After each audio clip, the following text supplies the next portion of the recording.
यो देशमा तपाईहरुले गरेको यो क्रान्ति हामीले मानेका छौं। नेकपा माओवादी केन्द्रले मानेका छन्। गुण्डुमा बसेर महेश बस्नेत र केपी ओलीले तपाईलाई गाली गरिराखेका छन्। तपाईको के पनि होइन भनेर चाहिँ उडाइराखेका छन्। हामी यो क्रान्तिलाई क्रान्ति मानिराखेका छौं। यद्यपि हाम्रो यो पार्टी कार्यालय जलेको छ र पनि हामीले यसलाई रेभुलेसन मानेका छौं। एउटै हो, उस्तै हो, एउटै पार्टी हो।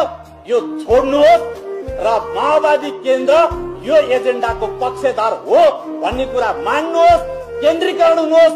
तपाईले बेलामा बुद्धि पुर्याएर आउँदो चुनावमा नेकपा माओवादी केन्द्रसँग सम्पूर्ण जेनजी केन्द्रित हुनुभयो भने मलाई लाग्छ हामी 2/3 मत ल्याउन सक्छौं।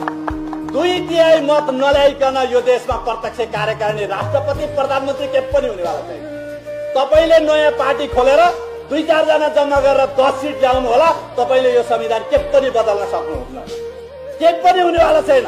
त्यसकारण विकेन्द्रीकृत खुद्रा पसल थाप्न छोड्नुहोस् र यो एजेन्डाको असली नेतृत्वसँग सहभागी हुनुहोस् र यो सद्बुद्धि यो दीपावलीको सन्दर्भमा तपाईहरु सबैलाई आओस् भन्ने कुराको शुभकामना व्यक्त गर्दै म आफ्नो भनाइ अन्त गर्छु। धन्यवाद।